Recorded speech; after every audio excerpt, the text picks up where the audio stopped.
Welcome to the Living Life Well show, the intersection of God's Word, today's science, and healthy living with common sense application, all based on the truth of the Word of God. I'm your host, Dr. John Skelton. Now let's get straight to the truth.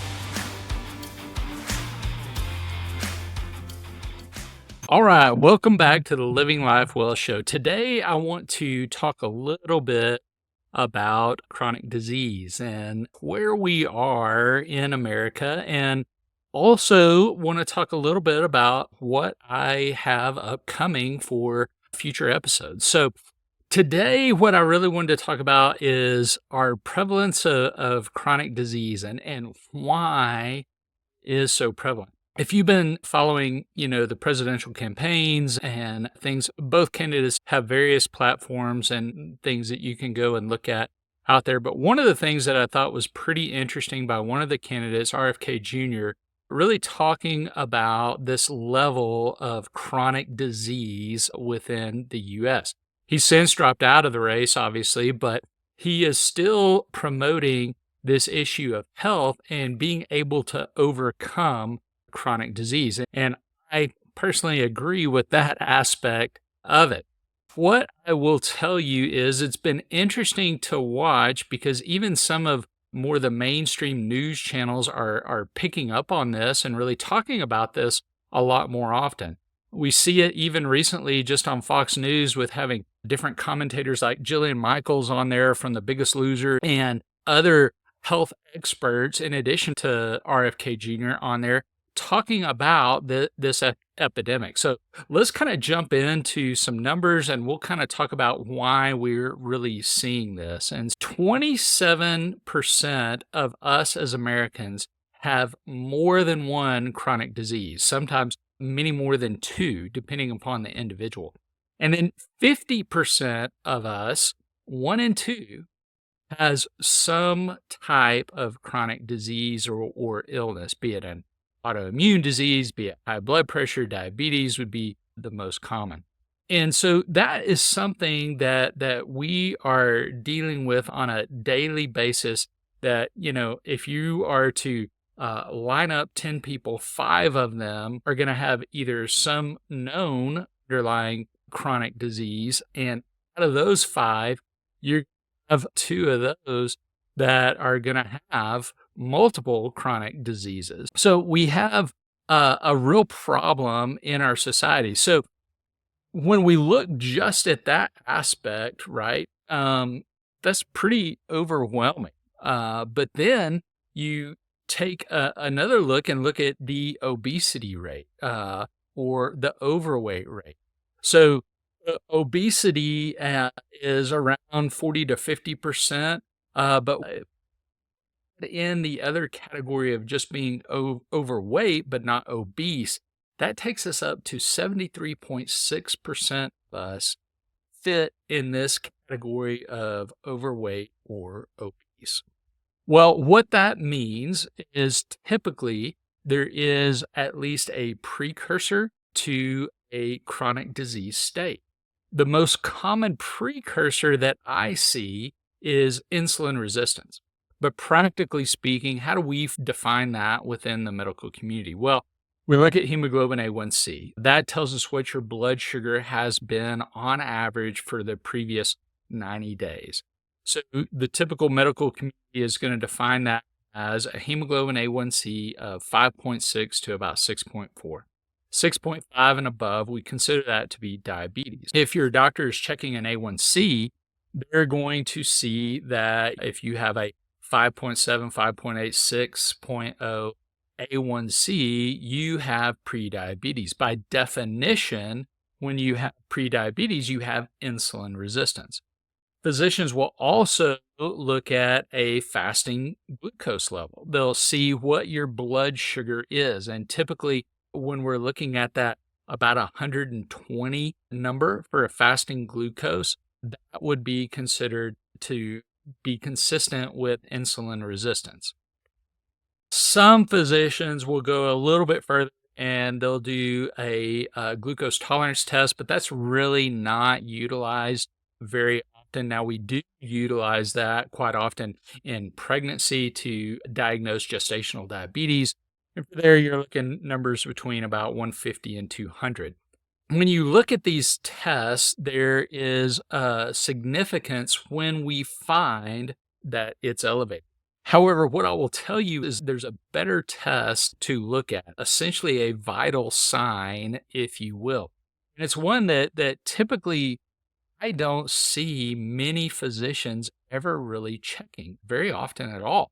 Now, sometimes they will do this when they do the oral glucose tolerance test, but it's not a typical test that we do, and that is your fasting insulin level.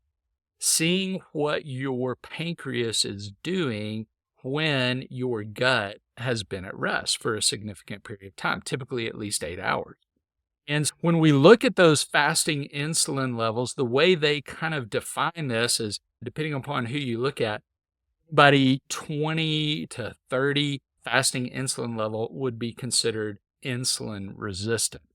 Your physician may look at any one of those to try and determine insulin resistance.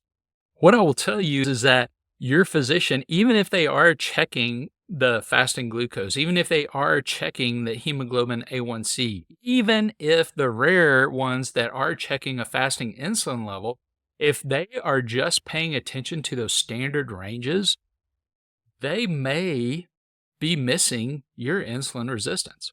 When we look at hemoglobin A1C, ideal is going to be about 5 to 5.5.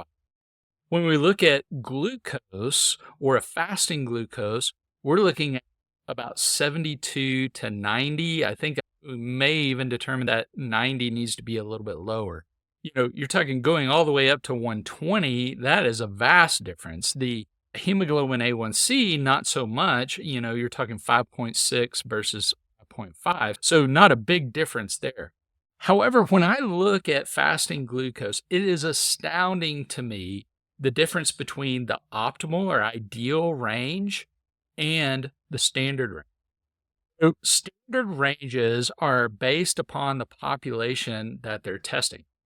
Here in West Texas, unfortunately, we do, as the rest of America does, have a high incidence of obesity as well as chronic disease states, be it diabetes, high blood pressure, coronary artery disease, autoimmune disease, all those things. And so what is really astounding to me is when we look at what the optimal range is for a fasting insulin versus what the standard range is. The standard range for a fasting insulin, according to most recent results from one of the large lab companies that's nationwide and based upon their sample of testing, they have fasting insulin levels as being normal from 2.6 to 24.9.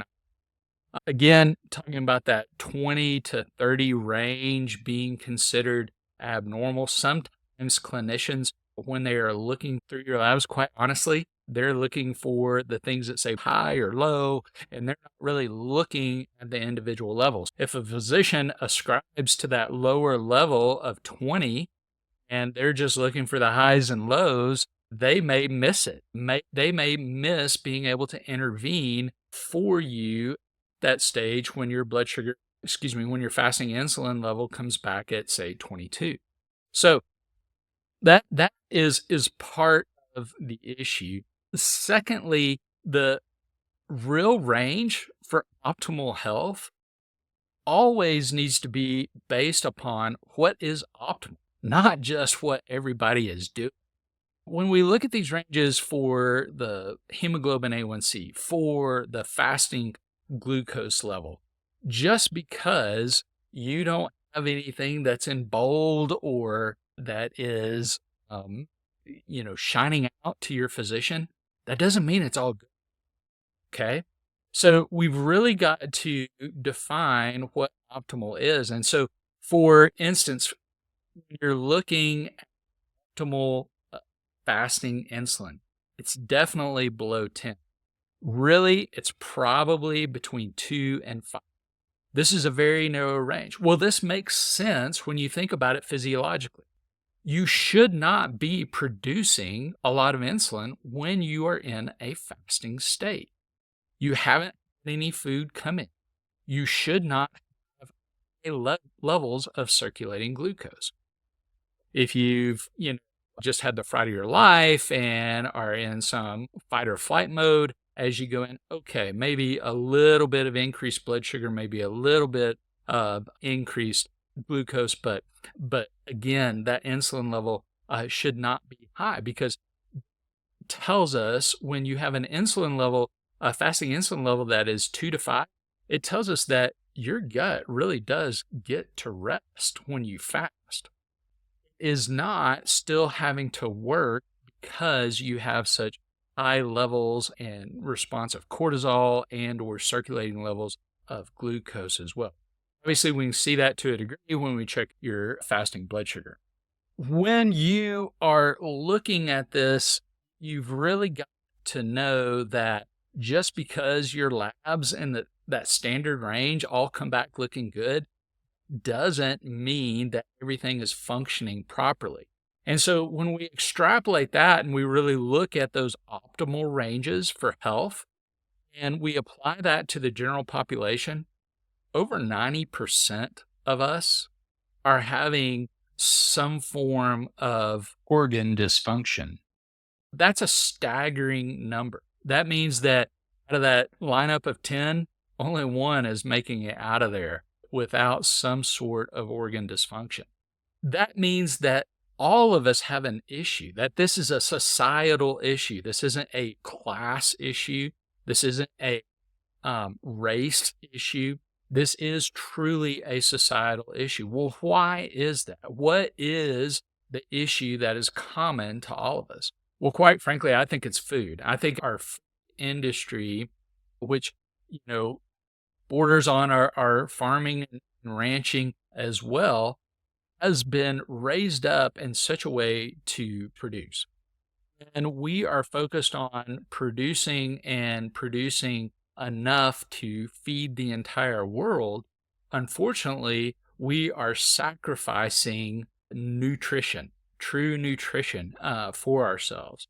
In addition, our availability of food, of what we define as food, I should say, is just kind of all over the place, quite honestly. I mean, a Funyun definitely isn't food. What I want to do in these next couple episodes is, one, really take a look at some of our foods, ways and that we can still go out to eat and go to different restaurants and things like this. And really, maybe they don't have all the best things, but we can minimize the impact to us. Coming up next week, I'm really happy to continue our Taste and See series, and we're going to be looking at bread. Bread is huge, and I think bread is key to this whole issue, and really, in my opinion, lit the flame that is the issue with this chronic state of affairs. And so understanding where bread has come from, where it is, and how you can renew bread in your life to be something that is helpful and healthful and nutritious, I think is very important. And so that's what we'll be doing on the next episode.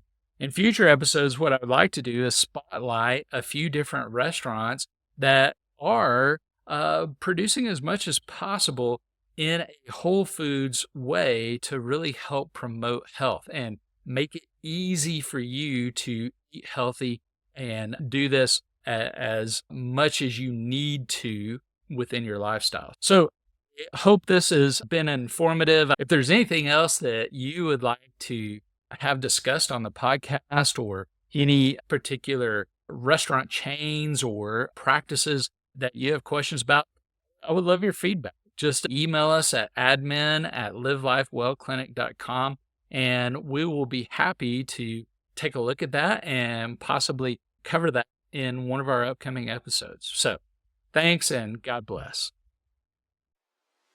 That's it for this episode of the Living Life Well Show. If you like what you've heard and want to learn more, or want to know how to put this into practice for yourself, go to livelifewellclinic.com. Until next time, this is Dr. John Skelton saying go out and live the truth so you can live life well. The preceding is for entertainment and educational purposes only. It is not meant to be used to prevent, diagnose, treat, or cure any condition. The information contained in this show does not substitute the need for a qualified medical professional, nor is it meant to provide medical advice or services. If you feel information presented in this show may apply to you, we recommend you seek out the help of a qualified medical professional who can evaluate and treat your specific concerns.